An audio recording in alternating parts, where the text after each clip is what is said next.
programa de hoje, vamos conhecer o trabalho de um pastor caratinguense que abraçou o Ministério de Jovens e saber como deve ser a conduta da juventude cristã nos dias de hoje. Senta aí que o Docto Entrevista está começando.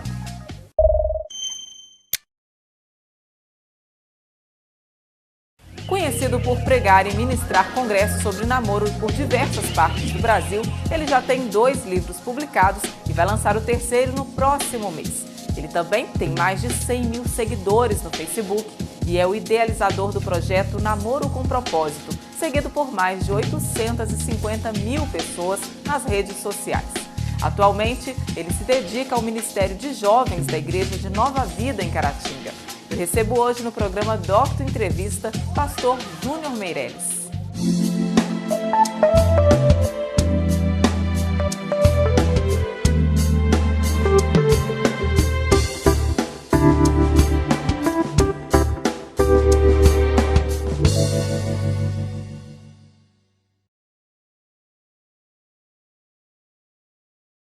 Pastor Júnior Meireles, obrigada pela presença aqui no Docto Entrevista, é um prazer te receber. Eu que agradeço, um prazer estar com você, muito bom estar aqui. Pastor, quanta experiência, você é tão jovem, um currículo tão extenso e tanto sucesso. Quando que foi que começou tudo? Com quantos anos que você se converteu? Me converti em 2005, já fazem 10 anos agora, e tenho essa caminhada agora que me faz muito feliz, que tem me acrescentado muita coisa. Você já veio de uma família evangélica? Como é que foi essa história? A minha família tem raízes evangélicas, sim. Mas no tempo em que eu me converti, estavam todos afastados. Apenas a minha avó ainda estava na igreja. E por causa desse afastamento de todos, eu também andava um pouco afastado. E aí você teve esse encontro com Jesus? Aí sim, em 2005, depois de ter atravessado um momento muito complicado na minha vida, eu tive um encontro com Jesus. Que mudou sua vida, né? Totalmente, mudou muito, muito. Eu tenho experimentado coisas muito boas hoje. Pastor, você decidiu ser pastor? Há quanto tempo você já é pastor? Eu sou um jovem que foi criado pela avó.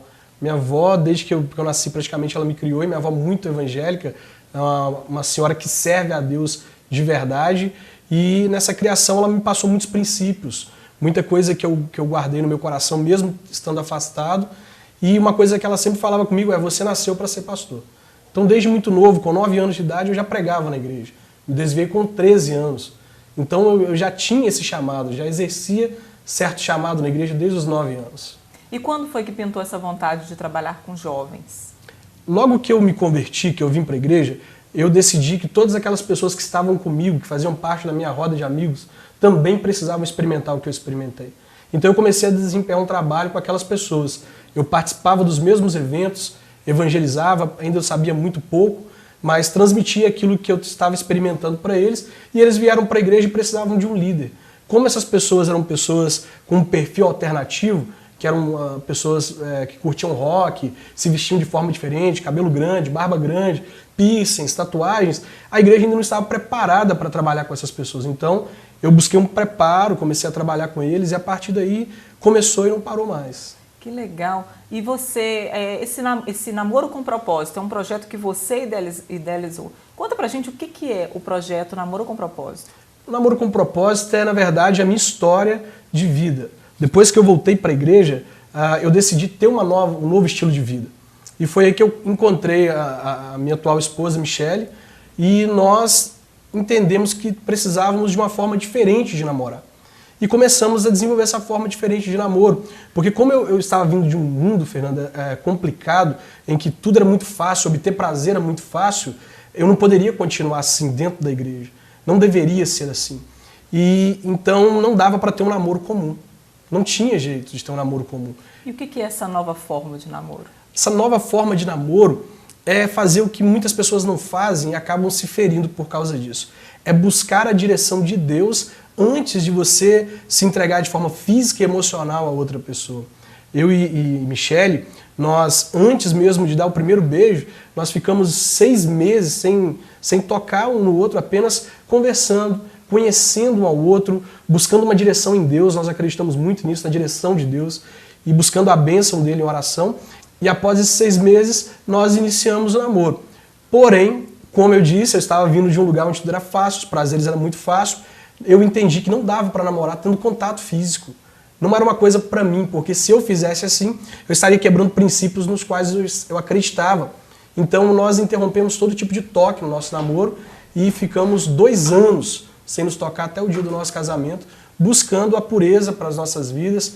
E nós vamos falar daqui a pouco sobre isso, porque eu acredito que as nossas atitudes durante o tempo de solteiro e namorado, elas são um plantio. Nós vamos colher lá na frente. E foi difícil? Você conseguiu fazer 2 anos, ficar sem tocar a pessoa amada? Como que foi isso? Não é fácil, mas quando você acredita em princípios, em valores, e você tem esses valores como importantes, tudo fica mais fácil, né? Embora exista o desejo de você ter um relacionamento comum com aquela pessoa, mas esses valores, esses princípios, eles nos fortalecem, nos motivam, porque tudo que a gente faz tem uma recompensa lá na frente. Então, se você ficar vivendo só para o momento aqui, vai fazer falta, vai ser importante demais. Mas quando você preza a recompensa que está lá na frente, você entende que o que está lá na frente vale muito mais do que o momento agora. É verdade. A sua página do projeto Namoro com Propósito tem mais de 850 mil seguidores no Facebook. Como que foi conquistar um público tão vasto? Eu me assusto com a forma como aconteceu, porque eu vejo muitas pessoas falando da dificuldade delas em conquistar seguidores na internet. E eu não tive grande dificuldade. Com um mês, minha página já tinha alcançado 100 mil pessoas. Hoje nós encontramos um pouco de dificuldade por causa de algumas estratégias do Facebook comerciais. Nós enfrentamos um pouco de dificuldade, mas no início não. Foi muito fácil. Eu contei meu testemunho. O pessoal gostou e começaram a curtir, a seguir, a compartilhar. Curtir. Exatamente. E aí a página cresceu. E quanto tempo que tem essa página? A nossa página vai fazer 4 anos agora, em dezembro. E o que é veiculado nela? Qual é o conteúdo da página? Bom, o nosso conteúdo são conteúdos das nossas pregações, áudios, vídeos das nossas pregações, artigos, semanalmente nós escrevemos artigos, frases, versículos, imagens, basicamente isso. Agora vamos falar dos congressos, que você também ministra palestras, pregações e alguns congressos pelo Brasil, não é isso? Há quanto tempo? Como que é essa procura pelos congressos? Exato. Nosso primeiro congresso foi no dia 14 de dezembro de 2011. Fui ministrar numa igreja lá no Rio de Janeiro. Depois que eu contei meu testemunho na internet, os pastores começaram a compartilhar das dificuldades deles de ensinar sobre aqueles princípios aos jovens. E eu comecei a compartilhar testemunho dos meus jovens, jovens que estavam na minha igreja, que ouviram meu testemunho e começaram a praticar aquilo sem pressão, sem você ter que pressionar o jovem para fazer. Mas eles entenderam que era o caminho. Então esses pastores, entendendo a dificuldade deles de falar, de comunicar essa ideia para o jovem, começou a me convidar para poder ministrar congressos lá. Nunca tinha ministrado. E aí veio o desafio de preparar 3 ministrações para ir a uma igreja e ali ensinar aquilo que eu aprendi, contar a minha história de vida. E a partir daí não parou. Nós já ministramos em 4 anos em mais de 400 igrejas. E isso é muito legal. Nossa, muito bacana. Onde que você costuma pregar? Que tipo de eventos? Congressos nossos mesmo. Nós temos o Congresso Namoro com Propósito. São 3 palestras. Na primeira eu conto meu testemunho. Na segunda eu prego uma palestra voltada para a necessidade daquele público. A terceira palestra também é voltada muitas vezes para a sexualidade, essas coisas. E o público é apenas jovem ou tem pessoas de outras idades também? Nosso público varia muito. Pessoas em torno de 14 até os seus 35 anos. Algumas pessoas mais velhas também participam. Ok. Nós vamos fazer um rápido intervalo e a gente volta daqui a pouco conversando hoje com o pastor Júnior Meirelles, aqui de Caratinga.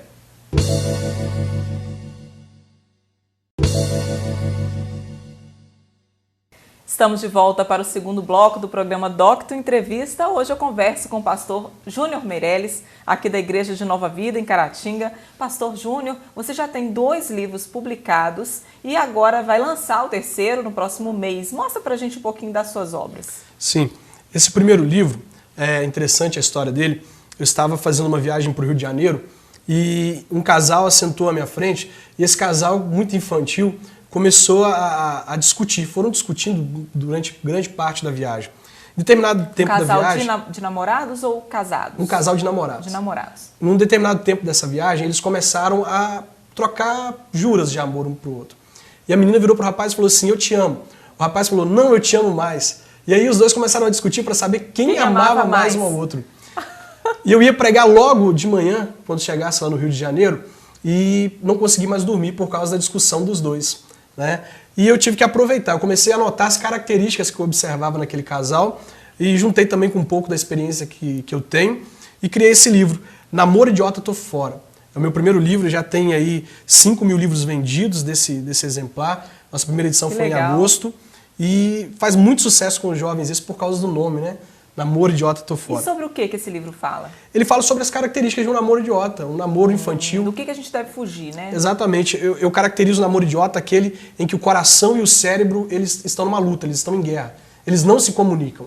O coração ele é enganoso. Ele leva a pessoa, ele motiva a pessoa a viver pelo que sente. E a razão, o cérebro, ele faz você identificar os erros, identificar o perigo. Mas quando eles estão em guerra, há uma distração. E aí você acaba se envolvendo em um namoro idiota. Que bacana. E o segundo livro, qual foi? Então, o segundo livro é esse, Casamento Começa no Namoro. Eu escrevi esse livro porque eu tenho visto o índice de divórcio aumentando muito no Brasil, muito, de forma significativa. Desde 2013 não para de crescer o índice de divórcio no Brasil. Então o que eu percebo? Eu percebo que os jovens eles se distraem muito durante o namoro com coisas desnecessárias. E eles não sabem ou esquecem que o namoro é o tempo de estabelecer uma base para o casamento. Então nesse livro eu falo sobre a atitude de uma pessoa solteira, de uma pessoa que está namorando, que elas vão formar, a partir dessas atitudes, uma base para o casamento. Por isso o tema Casamento Começa no Namoro. Ou seja, é no namoro que eu faço escolhas, que eu tenho diálogos com outra pessoa, que vão ser a base para aquele futuro casamento. Esse é o segundo livro, foi lançado no mês passado, nós já vendemos a primeira edição dele toda, e já estamos produzindo a segunda edição agora para sair na próxima semana. Então já é um sucesso. Graças a Deus, é um sucesso. E o terceiro, que é o que você vai lançar no próximo mês agora na Igreja Nova Vida, não é isso? O lançamento vai acontecer durante o culto de domingo? Na verdade, no sábado, dia 2, nós vamos estar lançando o terceiro livro, que é Como Superar o Fim de um Relacionamento. Das perguntas que eu mais recebo na minha caixa de e-mail é a pergunta: terminei meu namoro, e agora? O que eu faço? Os jovens eles sofrem muito ao terminar o namoro. Então aqui eu falo sobre como superar esse momento trágico, esse momento difícil na vida de qualquer pessoa, que é a perda da pessoa que a gente ama. Isso. E vai ser lançado então no primeiro sábado do mês de maio, não é isso? Exatamente, Fernanda. Vai acontecer agora, no primeiro sábado do mês de maio, no dia 2, no culto de jovens da Igreja Nova Vida. Muito bem. Agora, pastor Júnior Meirelles, nós vivemos um período difícil, onde a gente sabe que existe uma banalização da família, existe uma inversão de valores, né? O que é certo agora está virando uma exceção e o que é errado está virando regra. Como que é quebrar esse paradigma nos dias de hoje com a juventude? Olha, não é fácil. Não é fácil mesmo você falar sobre pureza sexual nos dias de hoje. Não é fácil, mas na verdade nós apenas transmitimos valores que eles são valores eternos, eles são valores imutáveis. São valores na Bíblia.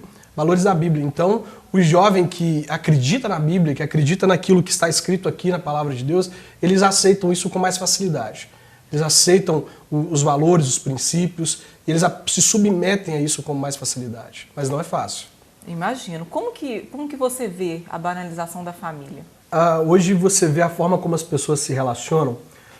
Tempos atrás, o compromisso tinha outra visão. As pessoas tinham outra visão sobre compromisso, né? Quando um jovem começava a namorar uma moça, eles faziam tudo para que aquele relacionamento se tornasse um casamento. Hoje os relacionamentos eles se tornaram meio que coisificados. As pessoas são tratadas parecidas com coisas, e às vezes piores do que coisas, né? Você vê que um rapaz acabou de comprar um carro novo, ele cuida daquele carro, leva ele para poder fazer as trocas de óleos periódicas e tudo, mas os relacionamentos hoje não é visto mais com esse valor.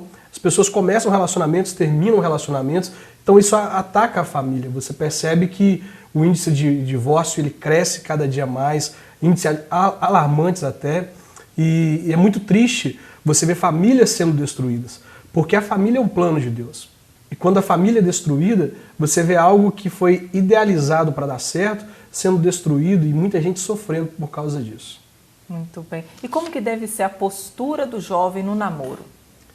A postura do jovem no namoro, se o jovem for olhar a partir dos princípios e valores bíblicos, a Bíblia exige que esse jovem ele tenha um namoro puro, que ele tenha um relacionamento puro. Então, se o jovem quer ter um namoro bíblico, ele deve ter um namoro em pureza, um namoro que vise o casamento, que tenha como objetivo. Esse é o foco do namoro com propósito. Qual que é o propósito do namoro cristão? O casamento. Então o jovem deve encarar assim, o namoro é uma fase de preparo para o casamento. Muito bem.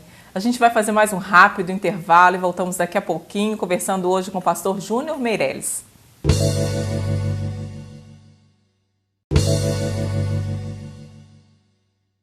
Estamos de volta para o terceiro e último bloco do programa Docto Entrevista. Hoje eu estou conversando com o pastor Júnior Meirelles, da Igreja de Nova Vida, em Caratinga. Pastor, a Bíblia condena o sexo antes do casamento. Mas como que é passar isso aos jovens nos dias de hoje sem parecer ser antiquado? Sim. Em 1 Tessalonicenses, capítulo 4, verso 3, o apóstolo Paulo ele trata isso de forma clara. Ele diz assim, olha, esta é a vontade de Deus, a vossa santificação, que vos abstenhais da prostituição. Na visão bíblica, prostituição não é só o sexo remunerado. É quando a pessoa ela tem relações sexuais ilícitas.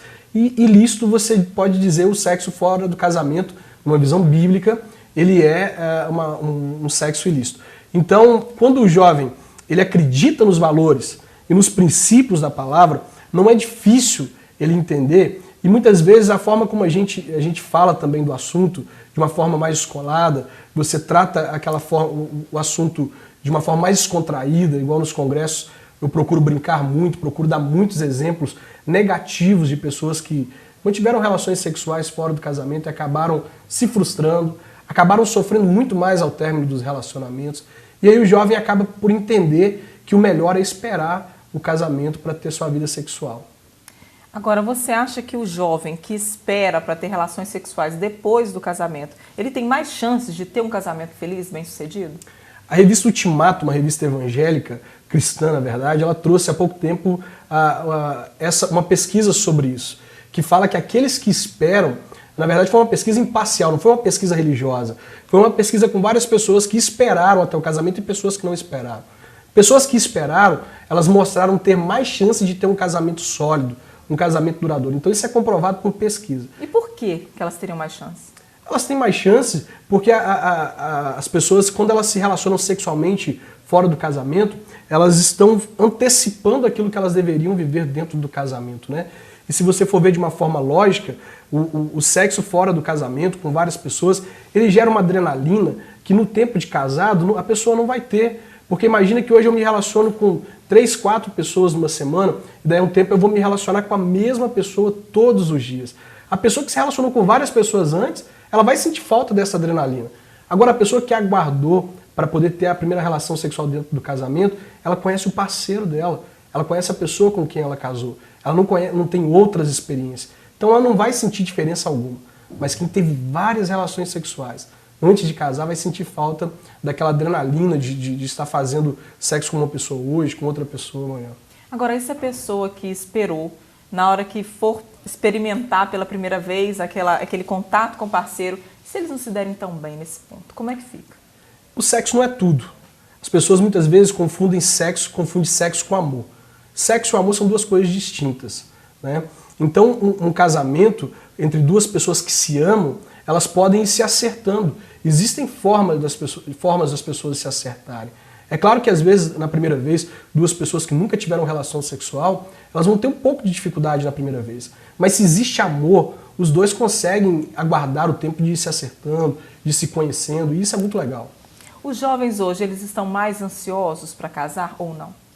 Na verdade, não. Nós percebemos hoje, no meio evangélico, no meio evangélico os jovens querem casar. Eu mesmo me casei com 19 anos. E os jovens no meio evangélico, eles querem se casar. Talvez porque, por ter a primeira experiência sexual apenas dentro do casamento, acabam se relacionando com alguém que amam, então eles acabam casando mais cedo. Mas, de uma forma assim geral, você percebe que os jovens estão se casando cada vez mais tarde. E quando você disse a respeito daquelas pregações que você faz, você também prega para pessoas que não são evangélicas? Sim, nós pregamos em escolas, pregamos em igrejas católicas também. A nossa pregação, por ser um tema sobre vida sentimental, relacionamentos, pureza, nós usamos a Bíblia como base. Então, onde a Bíblia é aceita, nós estamos presentes. Como que está sendo o seu trabalho com os jovens da Igreja Nova Vida? Bom, eu vim para a Igreja Nova Vida vai fazer 2 anos agora. E eu começo, a partir desse mês que vem, a fazer um trabalho efetivo com a juventude. Antes eu só colaborava com os líderes. A partir de agora eu me torno líder dos jovens da Igreja Nova Vida e temos vários projetos, vários planos para esse ano e para os próximos anos também. E quais são os projetos, então, para esse ano? Agora, no dia 31 de maio, nós vamos fazer um congresso sobre chamado. O que é o chamado? Chamados são dons que Deus deu para as pessoas, e nós percebemos que existem muitas pessoas dentro da igreja que possuem dons e não estão trabalhando esses dons. Então nós vamos fazer um congresso para que as pessoas conheçam os seus dons e a forma como servir a partir desses dons na igreja. Então nosso primeiro projeto é esse, o congresso de chamado. Nós vamos fazer em junho a segunda escola de solteiros aqui na Igreja Nova Vida. Já foi feita agora nas férias de janeiro, o primeiro módulo, foram 4 sextas-feiras, e tivemos a presença de mais de 150 jovens em cada uma das 4 sextas-feiras. Vamos promover o segundo módulo dela agora, nas férias de julho, 4 sextas-feiras também, vão ser muito legal. Que bacana! Agora, antes da gente finalizar, eu queria te pedir para deixar, então, um conselho para os jovens que estão em casa nos assistindo. O que você diria para esse jovem hoje? Bom, eu diria para o jovem que está me assistindo o seguinte: a vida não é fácil em nenhum âmbito. Seja no âmbito religioso, seja no trabalho, em qualquer âmbito não é fácil.